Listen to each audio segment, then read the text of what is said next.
ఉరవకొండ దగ్గర బూదిగవి అనే ఒక ఊరుంది. అది ఒక పల్లె. ఈ ఉరవకొండకు బూదిగవి మధ్యలో ఈ చేళగిరికి ఈ మధ్యలో కొన్ని కాలువలు ఉండేటివి, పిల్ల కాలువలు. దాని దగ్గర ఒక్కోసారి ఆయన పడుకునేవారు. ఆత్మీయులారా, చేళగురికి ఎర్రితాతకు జలం పైన సంపూర్ణమైన అధికారాన్ని సాధించారు.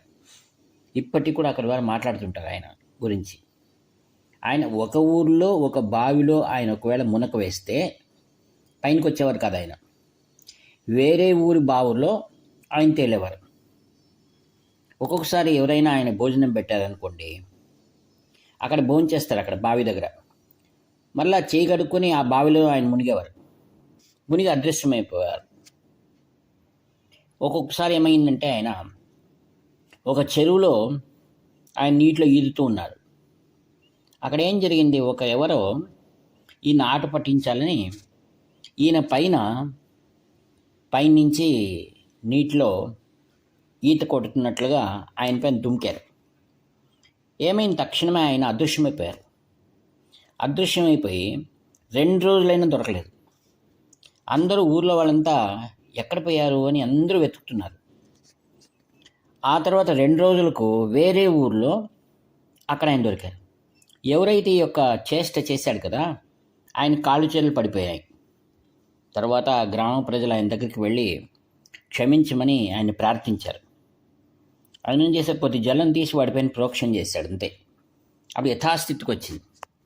మహాపురుషులు ఎలా అంటే పంచభూతాలపైన పరిపూర్ణమైనటువంటి వారికి శక్తి ఉంటుంది. దాన్ని అణిమాద అష్టసిద్ధులు అని అంటారు. ఒకసారి ఏం జరిగింది, రైతు దాసరయ్య అని ఆ ఊరిలో వెళ్ళారు ఆయన. అక్కడ గొప్ప వర్షం వస్తుంది. ఈయనేమో ఆ చెట్టు కింద కూర్చున్నాడు. పాపం ఆ రైతు ఎవరో ఇక్కడ కూర్చున్నారు కదా, పాపం ఆయనకైనా మాట్లాడిద్దామని దగ్గరికి వెళ్ళి, స్వామి వర్షం వస్తూ ఉంది, ఇక్కడ కూర్చుంటే ఎట్లా, మా ఇంటికి రండి అని పిలిచారు. ఆయన ఏం మాట్లాడలేదు. పోనీ ఆకలి అయిందేమో, మూకువాడేమో అనుకుని ఆయన ఏం చేశాడు, కొన్ని బజ్జీలు తీసుకొచ్చి వేడివేడివి తిని స్వామి ఇదేవైనా అని ఇచ్చాడు. ఆయన ఏం చేశారు, కొద్దిగా వాసన చూసి పారేశాడు. అక్కడ దూరంగా ఉన్నట్టు ఇంకో వ్యక్తి దగ్గరికి వచ్చి, నీకేమైనా పిచ్చా, ఎంత మంచి మంచి వేడి వేడి బజ్జీలు ఇస్తే తినకుండాన్నావు, ఇలా చేస్తే నువ్వు ఒకరోజు నరకానికి పోతావు అన్నారు. స్వామి అన్నారు, నేను నరకానికి పోతానో స్వర్గానికి పోతానో అది నీకేం తెలుసు. ఇదేదో ఆయన వాక్యం చెప్పారు ఆయనకు. నాదేదో నాది, నీదేదో నీది. నాది నీది కాదు, నీది నాది కాదు. శివకృప ఉంటే నాకు స్వర్గం వస్తుంది, నీకు నరకం వస్తుందిలే అన్నారు. ఆయన మాటలన్నీ కూడా వ్యంగ్యార్థంగా ఉంటాయి. లోకల అది వినేవారికి అంతర్భూతంగా ఒక రహస్యం దాగి ఉంటుంది. ఒకసారి ఒక దంపతులు, ఈయన కుర్వనహళ్ళి మల్లప్ప కొండపైన ఉన్నారు. లక్ష్మమ్మ అనే ఆమె వెళ్ళింది. బసప్ప అనే ఆయన కూడా వెళ్ళారు. వెళ్ళి ఆహారం ఇచ్చారు. స్వాముల వారు ఆయన ఏం చేశాడు, ఆయన తినడానికని ఒక చెక్క ప్లేట్ ఒకటి ఇచ్చాడు, వుడెన్ ప్లాంక్. స్వామి ఏం చేశారు, కొద్దిగా భోంచేసి ఇక నీవు తీసుకో అని వాపస్ ఇచ్చేసాడు. అది నా అదృష్టం అనుకొని దాని ఇంటికి తీసుకువెళ్ళాడు అతను. ఆయన అమృతహస్తం తాకి వచ్చింది కావున కొద్ది కాలంలోనే చాలా అభివృద్ధి చెందాడు అతను. ఒకసారి అందరూ ప్రత్యక్షంగా చూస్తూ ఉండగానే ఎర్రితాత అట్లా తిరుగుతూ ఉన్నాడు. అక్కడ అడవిలో నుంచి ఒక పెద్ద ఘట సర్పం వచ్చింది. వచ్చి ఆయన కాళ్ళకు చుట్టుకుంది. అయ్యో పాము పాము పాము అని నడుస్తున్నా ఆయన ఏమీ పట్టించుకోలేదు. అది ఒళ్ళంతా చుట్టుకొని ఆయన శిరస్సు పైన పడగా అనిచ్చి అది వెళ్ళిపోయింది. అది చూసిన వాళ్ళు అన్నారు, ఈయన సాక్షాత్ శివుడే అని అంటున్నారు అనమాట. ఆయన విచిత్ర వర్తన ఎలా ఉండేదంటే, గ్రామంలో వస్తే కుక్కలతో పిల్లులతో ఎవరినో ఆహారం తెచ్చిస్తే దాన్ని పంచి ఆనందించేవాడు. ఆయన అనేవాడు, సర్వం శివమయం జగత్ అనేవాడు. శివాయ నమః, శివాయ నమః, శివాయ నమః అంటుండేవారు. ఇట్టి మహాపురుషుని దర్శించిన వారే ఎంతో భాగ్యవంతులు. ఇప్పటికీ ఎందరికో నాటి నుండి ఆయన జాతరలు, ఉత్సవాలు వైభవంగా జరుగుతాయి.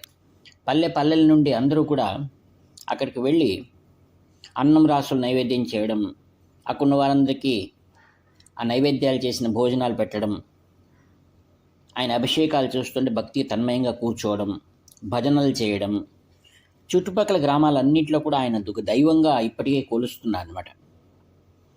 ఆయన 1922లో దుందుభి నామ సంవత్సరం జ్యేష్ఠ శుద్ధ చవితి నాడు ఆయన కొద్దిగా సుస్తుగా కనిపించారు. అక్కడే ఒకరిని పిలిచాడు. పిలిచి వాడిని దఫేదార్ని పిలిచు అన్నారు. అంటే ఆయన పేరు కరిబస్సయ్య అని. ఆయన అప్పుడప్పుడు దఫేదార్ అనేవారు. ఆ నీళ్లు తీసుకురా అన్నారు. ఒక చెక్క బిందెలో ఆ నీళ్లు తీసుకొస్తున్నట్టే శివ శివ శివ శివ అనుకుంటూ ఆ నీళ్లు త్రాగి అలానే కళ్ళు మూసుకొని ధ్యానానికి కూర్చున్నారు. ఆశ్చర్యం, 3 రోజులైనా ఆయన కళ్ళు తెరవలేదు, శరీరం కూడా ఏం కాలేదు. ఎందరో గ్రామాల నుండి ప్రజలు ఆయన చివరి దర్శనానికి వేల సంఖ్యలో వచ్చారు. ఆశ్చర్యం, ఆయన దాదాపుగా 100 సంవత్సరాలు జీవించారని అంటూ ఉంటారు. అటువంటి సిద్ధపురుషుడు మళ్ళీ ఎక్కడ దొరుకుతాడు అని ఎందరో కన్నీళ్లు పెట్టుకున్నారు. ఆయన శరీరం మాత్రం 100 సంవత్సరాలు ఉన్న ఆ యొక్క శరీరంలో ఏమాత్రం చర్మం ముడతపడలేదు. ఎల్లప్పుడూ కూడా నవ యవ్వనవంతుడు అని కనపడేవారు. ఆయన సిద్ధి పొందిన మహాపురుషుడు. ఇలాంటి మహాత్ములు ఎందరో ఆ యొక్క బ్రిటిష్ కాలంలో మనందరికి కూడా ఒక ధైర్యాన్ని ఇస్తూ అనేకమైనటువంటి భక్తులను వారు రక్షించారనమాట. అందుకే ఈ మహాత్ములని శీర్షికలో మనం ఇంకా ఎందరినో మహాపురుషుల గురించి మనం తెలుసుకోవాలి. అందుకే యదా యదా హి ధర్మస్య గ్లానిర్భవతి భారత అభ్యుత్థానమధర్మస్య తదాత్మానాం సృజామ్యహం అంటారు. వీరందరికీ ప్రేరణ ఎక్కడి నుంచి వస్తుంది? ఎందుకు వారు అంత గొప్ప పదవిలో ఉన్నవారు ఆ విధంగా ట్రాన్స్ అంటారు, అంటే సమాధిలోకి వెళ్ళిపోవడం. సమాధిలోకి వెళ్ళిపోయిన తర్వాత ఏదో ఒక శక్తి వాళ్ళ శరీరంలో చేరిపోవడం, అక్కడి నుండి ఆ దివ్య శక్తి వారిని నడిపించడం, దాంతో వాళ్ళ పరమ వైరాగ్య రూపాన్ని ధరించి ఇంకా జీవితంలో మోక్షాన్ని సంపాదించడం కోసం ఎందరికో వారి యొక్క దర్శన భాగ్యాలు ఇవ్వడం, సేవా భాగ్యాన్ని ఇవ్వడం, అందరికీ కూడా నిజమైనటువంటి రుజువు వర్తన అనేది వారు నేర్పించడానికే వీరందరూ అవతరించారనమాట. ఆత్మీయుల, ఈ యొక్క పరమ పవిత్రమైనటువంటి చరిత్ర ఎందరికో ఆదర్శనీయంగా ఉంది అని ఇప్పటికి కూడా ప్రజలు చెప్తుంటారు. ఎవరైనా అనంతపురం వెళ్ళే దారిలో ఈ చేలగురికి ఎరితాత సమాధి ఇప్పటికీ ఉంది. అక్కడ అనంతపురానికి వెళ్ళే దారిలో ఎడం వైపు ఉంటుంది. అక్కడ బస్సులు తప్పకుండా ఆగుతాయి. అక్కడ వెళ్ళి దర్శనం చేసుకొని, ఆయన దివ్య సమాధి భూమికి దిగువ భాగంలో ఉంది. అక్కడ వెళ్తున్నట్టే మనం ఆ సమాధిని దర్శించుకోవచ్చు. ఆ సమాధికి వెలుపల భాగంలో ఎత్తైన దీంట్లో ఒక ఉయ్యాల పైన ఆయన విగ్రహాన్ని ఉంచుంటారు. అది చూస్తే ఎంతో దివ్య తేజస్సుతో కూడుకొని ఉంది. అనేకమైన కథలను ఇప్పటికి కూడా మనం వింటుంటాం. అందుకే ఆ మహాత్ముల దర్శనం మరియు వారి యొక్క స్మరణ మనందరికీ ఎల్లప్పుడూ ఉండని చెప్తూ ఈ వాక్పుష్పములన్నింటినీ కూడా దివ్య చరణాల వందములకు భక్తి సమర్పిస్తూ సెలవు తీసుకుంటాను. ఇట్లా ఆత్మీయ మిత్రుడు నివర్తి నాగభూషణ్ శర్మ. Phone number 7483229249. హర హర శంకర జై జై శంకర, హర హర శంకర జై జై శంకర, హర హర శంకర జై జై శంకర.